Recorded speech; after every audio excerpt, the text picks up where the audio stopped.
우리가 사도행전을 통해서 사도들 또 특별히 사도 바울의 여정을 보면서 깨닫는 것은 예수 그리스도의 은혜로 구원받은 삶이 어떠해야 하는가입니다. 물론 우리가 사도 바울의 여정과 똑같은 인생을 살아갈 수는 없습니다. 하지만 바울이 이렇게 살아갈 수밖에 없었던 그가 받은 구원의 감격, 그 구원의 큰 감격 때문에 그 은혜를 누리며 이와 같은 삶을 살아갔는데, 바울은 바울대로 그렇게 살아가는 거고, 여러분 우리도 그 구원의 은혜를 받았잖아요. 그러면 우리도 그 큰 감격에 맞는 삶을 잘 살아내야 된다는 겁니다. 여러분 바울의 삶은 한마디로 주 예수의 이름을 위한 삶이었어요. 오늘 본문 13절 하반절에 보니까 나는 주 예수의 이름을 위하여 결박당할 뿐 아니라 예루살렘에서 죽을 것도 각오하였노라 그럽니다. 수고하고 헌신하는 정도가 아니라 결박당할 것도 알고, 그리고 목숨까지도 내어놓을 수 있다, 각오까지 하는 겁니다. 어떻게 이런 결단을 할 수 있을까? 근데 여러분, 사도 바울이라서 그런 결단을 하는 게 아니고요, 예수님의 은혜로 구원받은 사람은 다 이런 선포를 할 수 있어야 된다는 겁니다. 왜냐하면 여러분, 결박과 죽음이라는 단어가 나오는데, 예수님은 우리를 마귀에서 묶였던, 우리가 마귀에서 묶였던 영원한 결박에서 우리를 풀어주신 분이에요. 그리고 죄로 죽었던 내 영혼을 죽음에서 살려주셨다는 겁니다. 그러니까 우리도 다 이전에는 결박당했던 사람이에요. 마귀에게, 영혼이. 그리고 이미 죄로 죽었던 사람들입니다. 근데 우리를 그 결박에서 풀어주셨고, 그 죽음에서 살려주셨어요. 자유와 영생을 주셨습니다. 바울이 당할 결박은 물론 육체적으로 매우 고통스러운 것이긴 하지만 그의 영혼까지는 붙들어 매지는 못하는 거예요. 왜? 이미 그 영혼은 결박에서 자유를 얻었습니다. 그리고 그가 죽기까지도 각오하노라. 그가 죽을 수 있어요. 바울만 죽나요? 우리도 앞으로는 다 죽죠. 죽음의 고통에 이를 수는 있지만 우리는 이미 영원한 죽음, 영원한 지옥에서 건진받은 사람들입니다. 그러니까 육체의 죽음도 각오할 수 있다는 거예요.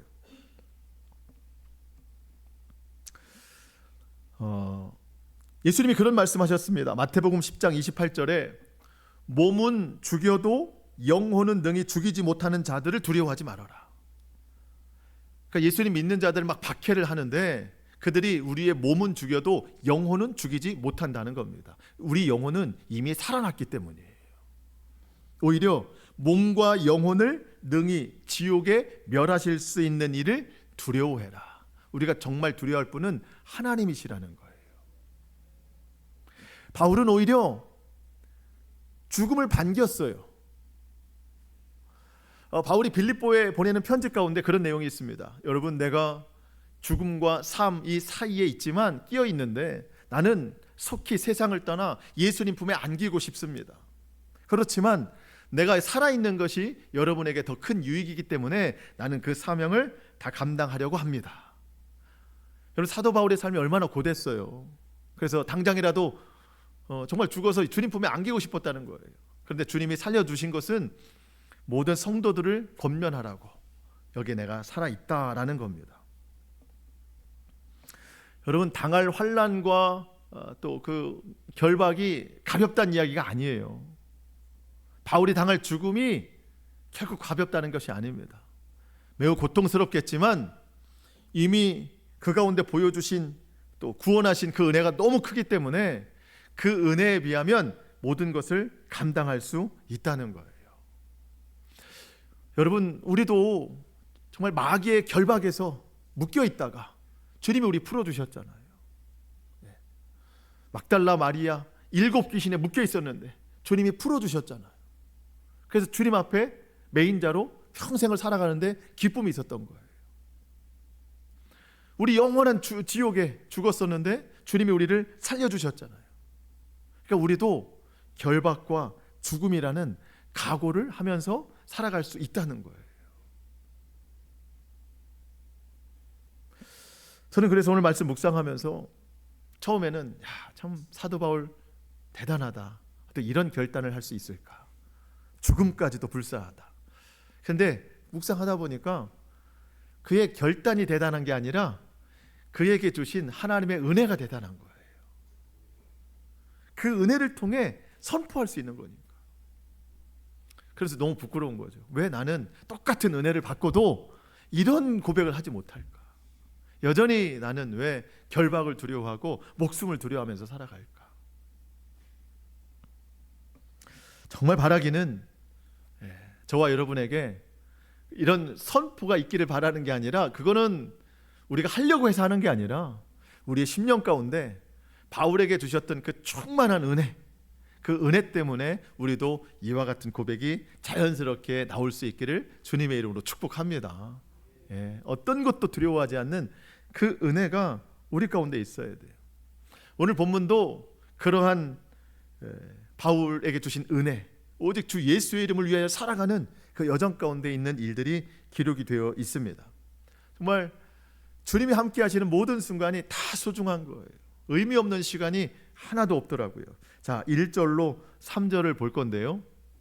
참 아주 낯선 이름들이 굉장히 많이 나옵니다. 1절로 3절. 그래도 한번 우리 좀 같이 한번 읽어볼까요? 1절로 3절 시작. 우리가 그들을 작별하고 배를 타고 로도에 이르러 거기로부터 바다라로 가서 베니게로 건너가는 배를 만나고 가다가 구브로를 바라보고 이를 왼편에 두고 수리아로 항해하여 두로에서 상륙하니 거기서 배의 짐을 풀려 함이라라. 아멘. 자, 먼저 1절 맨 앞에 보니까 우리라는 단어가 나와 있죠. 이 사도행전을 기록한 누가가 지금 동행으로 함께 있다는 이야기입니다. 우리가 지금 그들과 작별한 사람들은 누구죠? 앞에 이제 밀레도에서 에베소 장로들을 초청해서 그들과 이제 교제를 갖고 사도 바울이 고별 설교를 한 후에 그들과 작별을 했다는 건데, 여러분 1절 상반절 다시 한번 보시면 우리가 그들을 작별하고 배에 타고 그랬습니다. 작별하는 모습이 어땠어요? 20장 36절로 38절 보니까 무릎을 꿇고 서로 막 기도하면서 크게 울면서 바울의 목을 껴안고 입 맞추고 이제는 다시 못 볼까 해서 근심하는 마음으로 배까지 배웅하더라. 눈물 없이는 볼 수 없는 아주 그냥 애틋한 이별의 장면이 여기 나오잖아요. 근데 여러분, 이런 모습은 오늘 본문에 또 한 번 기록되거든요. 바울이 이런 도시들을 다 지나서 두로라는 곳에 도착하는데, 두로에서 일주일을 주의 형제들과 보내는데 그 이별 장면이 오늘 똑같아요. 5절과 6절을 보시면 이 여러 날을 지낸 후 우리가 떠나갈새 그들이 다 그 처자와 함께 성문 밖까지 전송하거늘 우리가 바닷가에서 무릎을 꿇어 기도하고 서로 작별한 후 우리는 배에 오르고 그들은 집으로 돌아가니라. 서로 무릎 꿇고 기도하고 작별했다. 여러분 1절과 6절에 이 작별하다라는 단어가 두 번 나오는데요. 원어적으로 보면은요, 억지로 떼어놓다라는 뜻이 있습니다. 억지로 떼어놓다. 그러니까 떨어지고 싶지 않은 거예요. 그러니까 억지로 떼어놓지 않으면 떨어지지 않을 그런 아주 끈끈한 관계에 있는 사람들이라는 겁니다. 예수 그리스도 안에서 서로 교제하고 서로 은혜 나누고 서로 기도하고 그 함께 있는 시간이 너무 행복한 거예요. 계속 같이 있을 수는 없죠. 다음 일정들이 있으니까. 그러니까 억지로 떼어놓다라는 뜻이 있는 거예요. 그럴 만큼 이 교제가 기쁘더라는 겁니다. 여러분, 교회가 그래야 되고 우리 공동체가 그래야 되고 우리 모두가 그런 관계가 돼야 된다는 겁니다. 저도 개인적으로 누구를 만나게 되면 예수님 이야기하는 분과의 만남이 제일 기쁘더라고요. 여러분 뭐 제가 제일 그래도 뭐 많이 만나는 분들이 목사님들일 거 아니에요. 예, 목사님들 만난다고 다 예수님 이야기하는 거 아닙니다. 예, 다 자기 관심 분야도 있고, 예, 좋아하는 분야도 있고, 예, 뭐 본 이야기도 하고 다 하는데 뭐 그런 이야기 할 수 있죠. 예. 근데 뭐 다 그런 이야기 하고 이렇게 헤어지고 나면은요 남는 게 없어요. 그러니까 제일 기쁜 이야기는 예수님 이야기 하시는 분들. 요즘 어떻고, 또 요즘에 어떻게 예수님 만났고, 또 어떻게 예수님과 함께 동행하고, 물론 뭐 목사님들뿐만 아니라 제가 성도님들 만났을 때도 정말 예수님 이야기하시는 분들. 물론 뭐 다 뭐 잘 되는 이야기만 하는 게 아니에요. 실패하고 좌절하고 넘어지고 그런 이야기들도 많이 하십니다. 근데 그런 이야기들이 왜 있는가?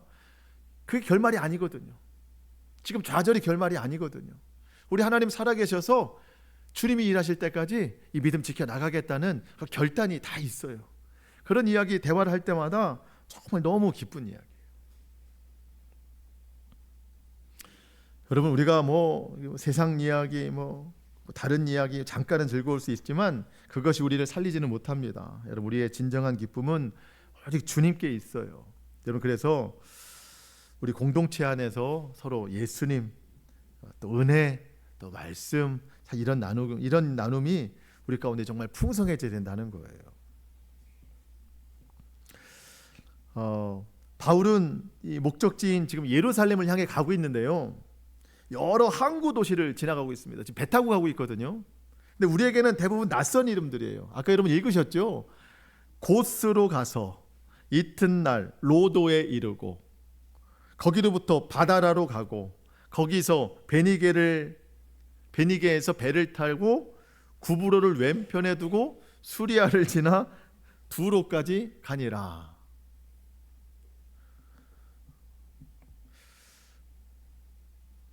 왜 이렇게 낯선 이름들을 많이 기록했을까? 예, 만약에 그 지역에서 정말 특별한 일이 있었다면 기록될 만한 이유가 있을 텐데 그냥 다 지나가잖아요. 지나가요.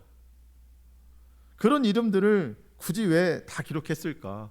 여러분 밀레도에서 출발해서 지금 예루살렘 가는데 한 번에 배편이 없어요. 그래서 중간중간 쉬었다 가는데 지금 여러 지역을 지나서 어디로 가냐면 두로라는 곳을 갑니다. 두로로 가는데 뭐 저 같으면 그러겠어요. 바울 일행이 배를 타고 밀레도에서 여러 지역을 거쳐 두로에 상륙하니라. 얼마나 좋아요. 물론 이것은 좀 성경을 조금이라도 편하게 읽고 싶은 제 생각이고, 사도행전을 기록한 누가는요 이름을 다 기록합니다. 첫 번째 이유는 사실이라는 거예요. 이것이 어떤 소설이나 허구가 아니라 사도 바울이 이런 곳을 다 지나갔다라고 하는 사실이라는 겁니다. 더 중요한 이유는 뭐냐면 여러분 그 아이들 뭐 그림을 그리는데 뭐 처음에 그림을 잘 그릴 수가 없으니까 그림을 그릴 수 있도록 도와주는 장치가 뭐냐면 점을 다 찍어놓고 그 점에 숫자들이 있어요. 그래서 그 숫자대로 점을 이어가면 나중에는 하나의 그림이 완성이 되잖아요. 그런 것처럼 누가는 자신과 그 일행이 탄 배가 지나가는 곳들이 다 선교의 하나의 점이에요. 그 점들을 하나씩 다 이어나가다 보니까 나중에는 하나님 나라 선교라는 큰 그림이 완성이 되는 거예요. 여러분 뭐 그냥 스쳐 지나간다고 해서 그 이름들을 다 빼놓고 그 점이 없으면은요 그림이 완성이 안 되는 거죠. 그 점들이 하나씩 다 이어져 나가니까 선교라는 큰 그림이 하나의 완성이 되고, 여러분 그 점이 어디에까지 이어졌는가? 저와 여러분에까지 그 점이 이어진 거잖아요. 사도 바울의 선교 여정이 쭉 이어져서 바울은 죽었지만 선교는 계속되고 그 점들은 계속 이어져서 한국에까지 들어왔고 그 한국에 들어온 복음의 영향으로 저와 여러분이 구원받은 거잖아요. 그러니까 뭐 고스, 로도, 바다라, 베니게, 두로 뭐 이렇게 의미가 없어 보이는데 나에게는 누가와 바울에게는 아주 의미 있는 이름들이라는 겁니다. 그냥 스쳐 지나갈 수 없는 이름들이라는 거예요. 우리로 한번 적용해 볼까요? 여러분, 바울과 일행이 하나님 나라 확장을 위해서 그런 점들을 찍어가듯이 저와 여러분의 삶의 목적도 하나님 나라잖아요. 하나님 나라. 우리가 하나님 나라를 살아갈 때 여러분, 매일매일이 무의미한 시간이 없다는 거예요. 오늘도 우리는 하나의 점을 찍고 내일도 하나의 점을 찍어서 그 하나님 나라 향해 나가는데 그 하나님 나라에 대한 그림을 우리가 완성해 나간다는 겁니다. 또 하루를 살아갈 때도 매 시간마다 누구를 만나든지 어디에 있든지 무의미한 시간, 무의미한 만남이 없다는 거예요.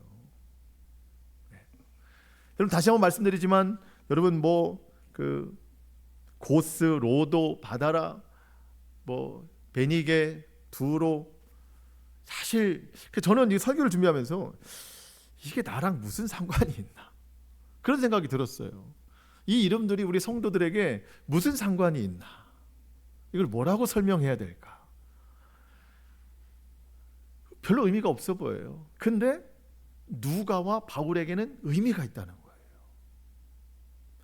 마찬가지로 나의 일상, 나의 시간, 내가 만나고 내가 행동하고 내가 살아가는 하루하루, 다른 사람은 의미가 없어요. 나에 대해서, 나의 모든 시간들에 대해서. 왜 그런 일을 하지? 왜 그 사람을 만나지? 의미를 찾지 못하지만 나에게는 다 의미 있는 시간이라는 거예요. 하나님의 은혜로 살아갈 때 하나님이 나의 모든 시간과 늘 함께 하십니다. 그러니까 여러분, 어떤 것도 의미가 없는 것이 없다. 하나님의 은혜로 살아가는 나에게는 모든 것이 다 하나님 나라로 쓰임 받는다. 그런 생각을 하고 모든 만남과 모든 시간 가운데 주 예수의 이름으로 대하시기를 주님의 이름으로 축복합니다. 하나님이 늘 나와 함께 하세요. 하나님이 나를 지키시기도 하지만 하나님이 나를 늘 지켜보시기도 해요. 얼마나 하나님 나라를 잘 살아가고 있는지 우리가 그 삶의 그 점들을 잘 이어나갈 수 있기를 축복합니다. 자, 바울이 탄 배는요, 화물선이었던 것 같아요. 두로라는 곳에 도착해서 짐을 풀었다. 짐을 푸는데 아마 다른 짐까지 실려나고 그곳에서 일주일 동안을 머물렀던 것 같습니다. 배가. 그러니까 바울이 빨리 예루살렘에 가고 싶지만 배편이 되지 않아서 일주일 동안 두로라는 곳에 머물러요. 자, 4절입니다. 자, 두로라는 곳에서 4절, 제자들을 찾아 거기서 2일을 머물더니 그 제자들이 성령의 감동으로 바울더러 예루살렘에 들어가지 말라 하더라. 자, 여러분, 일주일의 시간이 있습니다. 일주일의 시간. 지금도 배를 타고 오랜 시간 왔어요. 배 타기 전에는 오랜 시간 동안 선교의 여정 가운데 몸이 많이 피곤했을 거예요. 자, 그렇다면 일주일 동안 이 시간 동안 정말 쉬고 싶지 않을까? 너무 지쳤기 때문에 좀 쉬고 싶지 않을까 했는데 바울은요, 일주일이라는 시간이 확정이 되면서 곧장 뭘 했냐면 두로에 살고 있는 제자들을 찾아내었대요. 여러분, 여기서 찾다라는 단어는요, 그냥 이렇게 두리번거리면서 찾는 게 아니라 수색하면서 찾다, 샅샅이 뒤지다, 그런 뜻이에요. 마치 경찰이 수배한 범인을 샅샅이 다 찾아내는 것처럼 이 바울이 두로라는 지역에서요, 이 두로라는 지역에는 예수님 믿는 사람들이 많지 않았나 봐요. 그러니까 곳곳에 숨어 있는 듯한, 그래서 막 여기저기 다니면서 수소문하면서 예수님 믿는 제자들을 찾아냈다는 거예요. 왜 그랬을까요? 앞서도 말씀드렸지만 바울에게는요, 예수님 믿는 사람들과의 교제가 힘이요, 위로요, 기쁨이었어요. 혼자 쉬는 것보다 그들과 대화하는 게 더 큰 힘이라는 거예요. 그리고 이 두로는 복음이 척박한 땅입니다. 예수님 믿는 사람들이 많지 않아요. 복음이 척박하다는 것은요, 그곳에 믿는 사람들의 마음도 그만큼 척박해질 수 있다는 거예요. 그 사람들을 찾아가서 위로하는 거예요. 마음이 척박할 때 단비가 내릴 수 있도록 교제와 사랑과 기도와 권면으로 함께하는 시간을 갖게 된 겁니다. 제가 사도행전을 뭐 예전에도 봤고 지금도 다시 보고 있는데 이번에 다시 너무 크게 와닿는 게 하나 있어요. 그게 뭐냐면 사도행전은 선교의 행전이거든요. 선교의 여정인데 그 선교만큼 중요한 게 뭐냐? 믿는 사람들의 교제라는 거예요. 선교 이야기만 있지 않아요. 바울은 가는 곳마다 형제들을 찾아요. 그들과 헤어지기에 너무 안타까운 마음이 있어요. 이렇게 사도행전은 선교의 여정뿐만 아니라 믿음의 교제의 여정도 금없지 않게 담겨 있더라. 그러니까 우리가 믿음의 교제를 이루는 게 얼마나 중요한지 몰라요. 바울은 샅샅이 뒤져냈거든요. 그들과 교제하려고. 그게 찾다라는 의미인데, 여러분 우리는 뭐 그렇게 수색해서 찾아낼 필요가 없잖아요. 다 여기 있잖아요. 네. 얼마나 좋아요, 여러분. 그래서 내가 누구를 전도하는 것도 중요하지만 우리 안에서 함께 서로 사랑으로 교제하는 것도 매우 중요한 일이다. 그게 성령이 명령하신 일이다. 여러분 꼭 기억하시기 바랍니다. 이런 성경 구절 한번 좀 같이 읽어볼까요? 전도서 4장 12절 같이 한번 읽어보겠습니다. 시작. 한 사람이면 패하겠거니와 두 사람이면 맞설 수 있나니 세 겹줄은 쉽게 끊어지지 아니하느니라. 아멘. 여러분 믿음의 사람도요 혼자 있으면은요 쉽게 넘어집니다. 내가 믿는 하나님은 크고 능력 있으시지만 그 하나님을 믿는 내 힘이 약해요. 그래서 패할 때도 있고 넘어질 때도 많아요. 내가 그 하나님을 다시 붙들 수 있는 힘은요 우리 서로 형제 자매들 우리가 함께 있을 때 두 사람이면 맞설 수 있어요. 그 믿음에 세 사람이면 절대 무너지지 않습니다. 그래서 우리가 교회 공동체가 있는 거고요. 그래서 속회가 있는 거예요. 오늘 속회 그 질문지 중에 그런 질문이 있습니다. 내가 속한 공동체 얼마나 사랑하고 계십니까? 우리가 서로 힘과 그 위로와 격려가 될 공동체를 얼마나 위하고 계십니까? 여러분 우리에게 이런 공동체가 있다는 것을요 늘 감사하시기 바랍니다. 그리고 서로가 힘이 되고 기도가 되고 위로가 되는 그런 공동체를 우리가 함께 만들어 가야 되겠습니다. 자, 그러면서 이 두로에서 만난 믿음의 형제들이 그런 말을 하는 거예요. 바울 선생님, 예루살렘으로 올라가지 마십시오. 성령님께서 가면 큰 환난이 있다고 말합니다. 성령의 감동으로 이야기하는 겁니다. 근데 여러분 바울도 성령의 감동으로 지금 예루살렘에 올라가는 거거든요. 근데 그 두로에 있는 제자들이 성령의 감동이라고 말하면서 올라가지 말라는 거예요. 자, 그러면 이게 성령님이 바울에게는 이렇게 말하고 또 제자들에게는 저렇게 말하시는 분인가? 우리가 그렇지 않다는 건 알죠. 근데 이게 한 번만이 아니에요.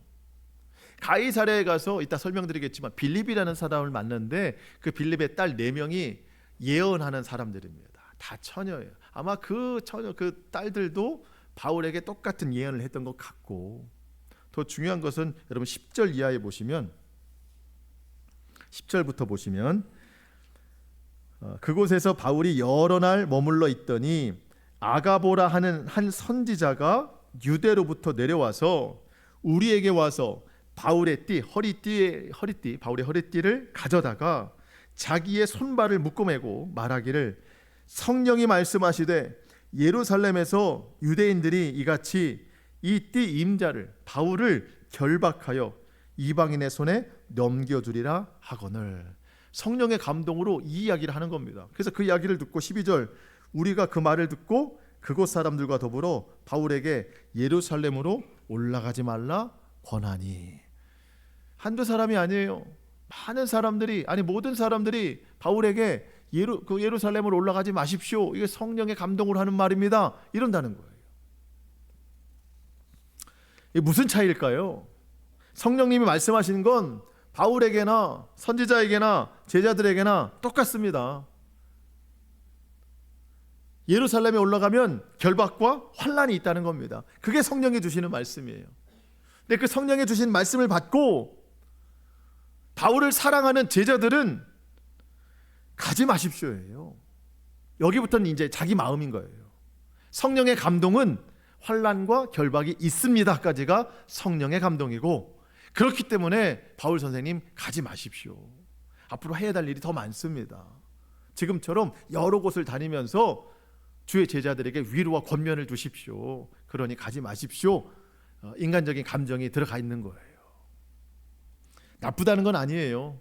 이렇게 성령의 감동으로 두 길을 갈 수 있다는 겁니다. 바울은 어떤 길을 가요? 여러분 13절 다시 한번 보시면, 바울이 대답하되 여러분이 어찌하여 울어 내 마음을 상하게 하느냐? 나는 주 예수의 이름을 위하여 결박당할 뿐 아니라 예루살렘에서도 죽을 것도 각오하였노니라 하니, 14절 그가 권함을 받지 아니하므로 우리가 주의 뜻대로 이루어지이다 하고 그쳤노라. 바울은 갑니다. 결박과 죽음을 각오로 갑니다. 앞서 말씀드린 것처럼 이미 바울은 영원한 결박에서 자유를 얻었기 때문에, 영원한 지옥에서 건진받았기 때문에, 그 은혜가 너무 크기 때문에 결박과 죽음이 있을 것을 알고도 그 길을 갑니다. 여러분, 우리에게도 정말 이런 결단이 있었으면 좋겠어요. 우리에게도 그 큰 은혜 하나님이 부어주셨기 때문에, 이미 우리는 살아났고 우리는 이미 결박에서 풀어났기 때문에 어떠한 일이 있어도 우리가 그 길을 좀 갔으면 좋겠어요. 제가 이 지점에서 한번 입장 바꿔 생각해 봤어요. 제가 바울이라면 갈까 안 갈까? 안 갈 것 같습니다. 너무 가고 싶지만 이렇게 나를 말리고 있으니 못 이기는 척 저는 주저앉았을 것 같아요. 여러분 때문에 제가 안 가겠습니다.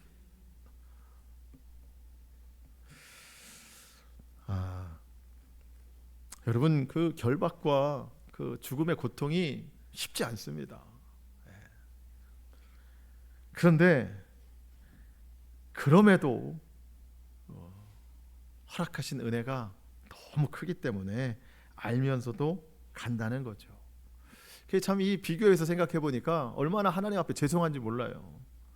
바울에게 흘린 피나 저에게 흘린 피나 똑같은데, 그 피나 내 피나 다 지나기는 마찬가지인데 왜 바울은 저렇게 살아가고 나는 왜 그렇게 못할까? 참 부끄러운 마음이었어요. 한 번 더 생각해 보니까 하나님이 나에게 원하시는 건 바울과 같은 삶도 아니에요. 정말 어디 막 묶이고 갇히고 죽임당하는 곳으로 저보고 가라는 것도 아니었어요. 그런데도 못하고 살아요. 여러분, 주님이 여러분을 죽음으로 내모신다고 생각하지 않거든요. 그러니까 우리에게 허락하신 환경에서 하나님 주신 은혜로 정말 각오하면서, 내게 주신 환경 가운데서라도 각오하면서 저와 여러분이 살아갈 수 있기를 축복합니다.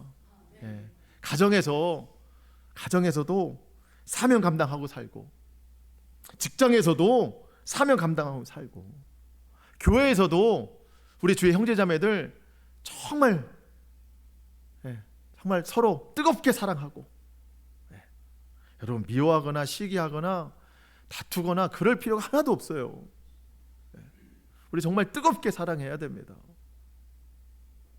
나의 옛사람이 죽고 내 속에 그리스도께서 사시는 사람, 그래서 새 삶을 주님 앞에 올려드리는 그런 삶을 우리가 잘 살아내야 되겠습니다.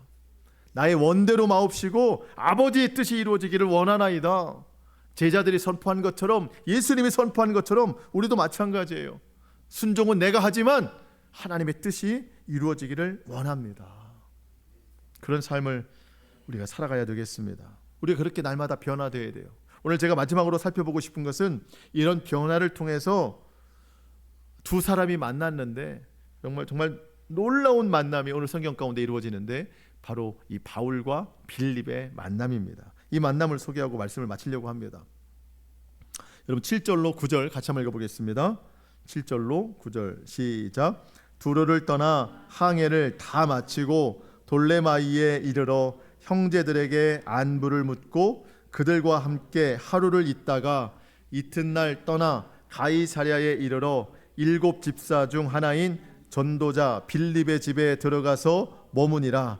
그에게 딸 넷이 있으니 처녀로 예언하는 자라. 아멘.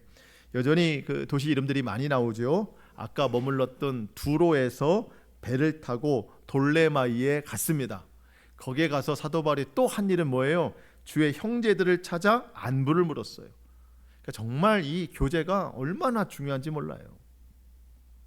거기서 하루를 있다가 다음 날 가이사랴로 갔습니다. 가이사랴에 가서 누구를 만났나? 일곱 집사 중에 하나인 빌립을 만났습니다. 일곱 집사 중에 한 사람. 사도행전 6장에서 보면 예루살렘 교회에 어려운 그 형제 자매들이 많아서 그들에게 구제의 일을 감당시킬 7명의 사람들을 뽑았는데 그 중에 한 사람이 빌립이었습니다. 그리고 또 한 사람이 스데반이었습니다. 열심히 예루살렘 교회에서 주의 사명을 감당하던 빌립이 이 예루살렘을 떠나게 된 중요한 사건은 바로 자기의 가장 친한 동료 스데반이 순교를 당했던 사건 때문입니다. 그 순교 사건으로 예루살렘에는 사도들 외에는 다 흩어졌어요. 다 흩어졌습니다. 그 내용을 좀 살펴보겠습니다. 8장 1절인데요. 스데반의 순교 사건 이후에 사울은 바울 이전의 이름이죠. 그가 스데반이 죽임당함을 마땅히 여기더라. 그날에 예루살렘에 있는 교회에 큰 박해가 있어 사도 외에는 다 유대와 사마리아 모든 땅으로 흩어지니라. 경건한 사람들이 스데반을 장사하고 위하여 크게 울더라. 3절 사울이 교회를 잔멸할세 각 집에 들어가 남녀를 끌어다가 옥에 넘기니라. 그 흩어진 사람들이 두루 다니며 복음의 말씀을 전할세. 5절 빌립이 사마리아 성에 내려가 그리스도를 백성에게 전파하니. 이때 빌립이 사마리아로 내려갔죠. 사마리아에 가서 복음을 전했습니다. 사마리아 땅에 성령의 역사가 임했습니다. 사마리아가 변했어요. 그리고 그 후에 빌립은 또 성령의 인도하심을 받아서 에디오피아 넷이 그를 만나서 그에게 복음을 전파하고 그에게 세례를 베풀었습니다. 그리고 빌립이 어디로 가느냐? 여러분 지금 한번 좀 찾아보고 싶은데요. 8장 40절이에요. 한번 좀 찾아보겠습니다. 여러분 성경으로 사도행전 8장 40절.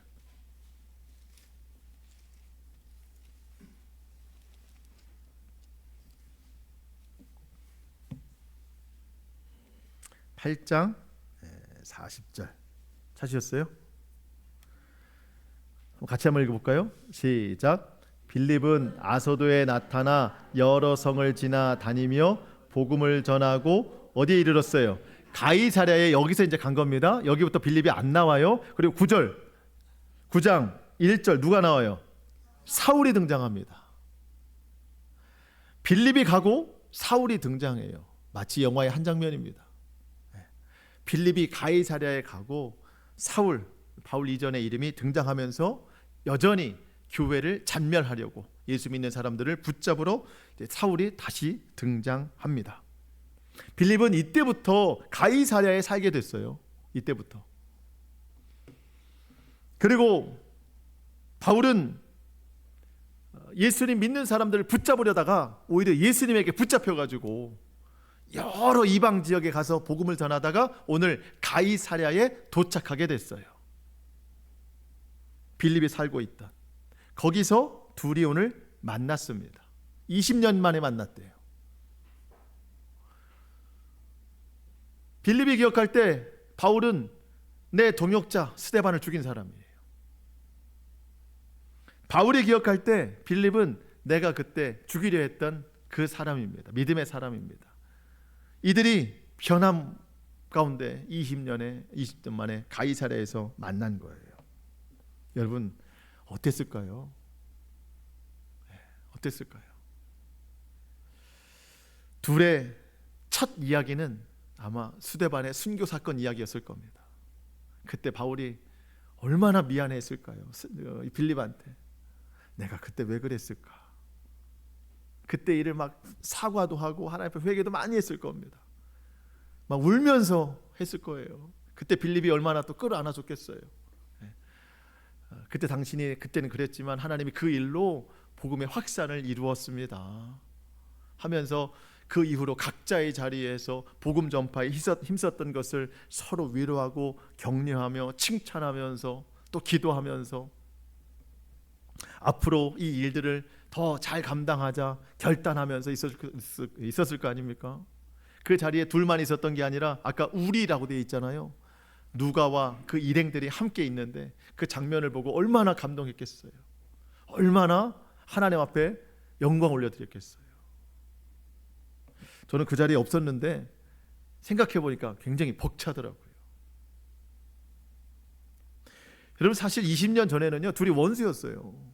아무리 빌립이 믿음이 좋았어도 교회를 잔멸하는 그 사울을 원수로 생각하지 않았겠어요? 내 가장 친한 동료 스데반을 죽인 사람이라고 생각하면 얼마나 치가 떨리겠어요. 바울도 그때는 빌립이 원수였어요. 예수 믿는 사람들 다 붙잡아 가잖아요. 그런데 원수 같은 관계도 예수 그리스도 안에서 화해를 이루고 동역자가 되더라는 거예요. 여러분 내 주변에 사울 같은 사람이 있잖아요.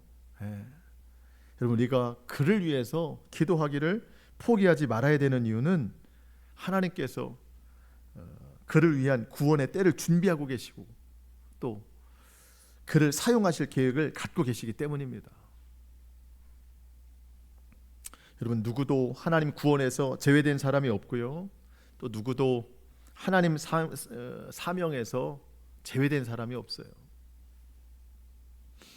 여러분 오히려 사울 같은 사람이 한번 변화되면은요 무섭게 변화됩니다. 자기가 핍박했던 사람이잖아요. 그러니까 그걸 알고 핍박 속에도 들어가는 사람이 됩니다. 예수님으로 변화되면 놀랍게 변화되는 거예요. 여러분 나를 핍박하거나 또 교회를 핍박하거나 좋지 않은 시선으로 바라보는 사람들, 여러분 그분들에게 예수님을 전하시고 또 기도하시기 바랍니다. 그 사람 변하면은요 놀랍게 변화됩니다.